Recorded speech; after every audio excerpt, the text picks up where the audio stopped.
அனைவருக்கும் வணக்கம் ஃப்ரெண்ட்ஸ். நான் முக்கடலை வச்சுருக்கேன்.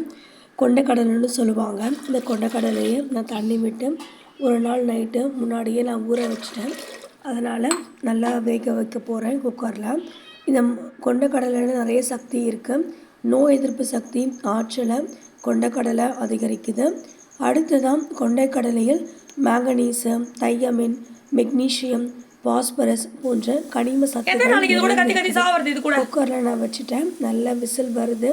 உங்கள் குக்கரில் எத்தனை விசில் வந்தால் வேகுமோ அத்தனை விசில் விட்டு நல்லா வேக வச்சு எடுத்து வச்சுக்கோங்க. குக்கரில் விசில் வந்தவுடனே கேஸை ஆஃப் பண்ணிவிட்டு அந்த ப்ரெஷர் எல்லாம் ரிலீஸ் ஆகிற வரைக்கும் வெயிட் பண்ணிவிட்டு அதுக்கப்புறமா நீங்கள் விசிலை திறந்து நீங்கள் ஹேண்டிலை ஓப்பன் பண்ணுங்கள். விசில் திறந்த உடனே நீங்கள் ஹேண்டில் ஓப்பன் பண்ணிங்கன்னா கண்டிப்பாக உங்கள் மேலே அந்த ஆவி அதிலேருந்து வர அந்த ப்ரெஷர் உங்கள் கையில் அடிச்சிடும். அதனால் கவனமாக அந்த குக்கரில் நீங்கள் ஹேண்டில் பண்ணுங்கள். நான் காய் ஏதாவது கொண்டைக்கடலை நல்லா வெந்துருச்சு. அதனால் நான் அதை இறக்கி வச்சுட்டு தாளிக்க ஆரம்பிச்சிட்டேன். கடாயை வச்சு எண்ணெய் ஊற்றும். எண்ணெய் நல்லா காஞ்ச பிறகு கடுகு போட்டுட்டேன். இந்த கொண்டைக்கடலை உடலினுடைய ஆற்றலை அதிகரிப்பதோடு ஒரு நோய் எதிர்ப்பு சக்தியையும் கொடுக்குது. கொண்டைக்கடலையில் கிளைசிமிக் இன்டெக்ஸ் குறைவாக இருப்பதால் இது நீரிழிவு நோயாளிகளுக்கு மிகவும் சிறந்ததாக காணப்படுகிறது. அதனால் நோய் எதிர்ப்பு சக்தி அப்படின்றது இந்த கொண்டைக்கடலை முக்கடலையில் அதிகமாக இருக்குது. கடுகு பொரிஞ்சோடனே வெங்காயத்தை நல்லா வதக்கி அது கூட ஒரு பிஞ்ச் ஆஃப் சால்ட், கொஞ்சோண்டு கையில் ஒரு துளி அளவு உப்பு போட்டு நல்லா வதக்க ஆரம்பிச்சிட்டேன். இந்த கொண்டைக்கடலையை எல்லாருமே சாப்பிடுங்க. குழந்தைங்க, பெரியவங்க, வேலைக்கு போகிறவங்க, வீட்டில் உழைக்கிற பெண்கள் எல்லாருமே நல்லா சாப்பிடுங்க. எல்லாருக்குமே மிக நல்லது. ஏன்னா ஒரு நோய் எதிர்ப்பு சக்தி, நோய் இல்லாத ஒரு உடல்நலம் வேணும்னா நிச்சயமாக நம்ம கொண்டைக்கடலை சாப்பிடணும்.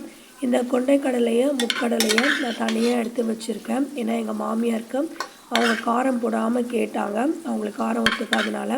அதனால் கொஞ்சம் கொண்டைக்கடலையை நான் கடுகு, உளுத்தம்பருப்பு போட்டு தாளித்து அதே மாதிரி ஒரு துளி பெருங்காயம் போட்டு கருவேப்பிலை, கொத்தமல்லி போட்டு உப்பு போட்டு நான் இறக்கிடுவேன். அதுக்காக வச்சுருக்கேன்.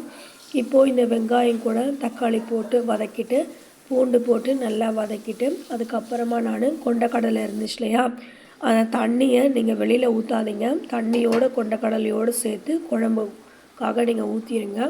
மிளகாத்தூளும் உப்பும் கொஞ்சம் மஞ்சள் தூளும் போட்டு நீங்கள் புளி தண்ணி ஏற்கனவே வச்சுருப்பீங்க. புளியை நீங்கள் வடிகட்டி ஊற்றுங்க. உங்களுக்கு எவ்வளோ புளி வேணுமோ பார்த்து செய்யுங்க. ஏன்னா புளி அதிகமாகிடுச்சுன்னா சில பேருக்கு பிடிக்கும், புளி அதிகம் இல்லைன்னா சில பேருக்கு பிடிக்கும். அதனால் உப்பு, காரம், மிளகாத்தூள் மட்டும் உங்கள் வீட்டுக்கு எப்படி சௌகரியமோ அப்படி நீங்கள் போட்டுக்கோங்க.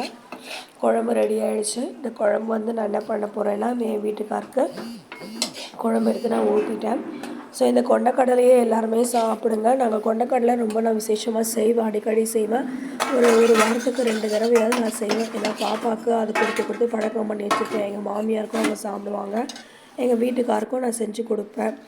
ஸோ அதனால் நீங்கள் கொண்டைக்கடலை சாப்பிட்றதுன்றது உடம்புக்கு ரொம்ப நல்லது. நோய் இல்லாத ஒரு உலகம்தான். நோயற்ற வாழ்வே குறைவற்ற செல்வம். நோய் எதிர்ப்பு சக்தி அதிகமாச்சுன்னா கண்டிப்பாக நோய் வரவே வராது. இப்போ நான் இது நல்லா, அதாவது எங்கள் மாமியாருக்காக நான் இதை தனியாக செய்கிறேன்.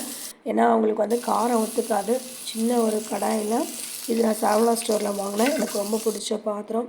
எண்ணெய் விட்டு கடுகு மட்டும் போட்டு ஒரு துளி பெருங்காயத்தை போட்டு நான் வச்சுருக்கேன். தண்ணி இல்லாமல் எடுத்து வச்சுருந்தேன் இல்லையா கொஞ்சம் கொண்டைக்கடலை, அதை எடுத்து நான் நல்லா அதை ஒரு பரட்டி அது கூட கொஞ்சம் கருவேப்பிலையும் போட்டுக்கலாம். நான் கருவேப்பிலை என்கிட்ட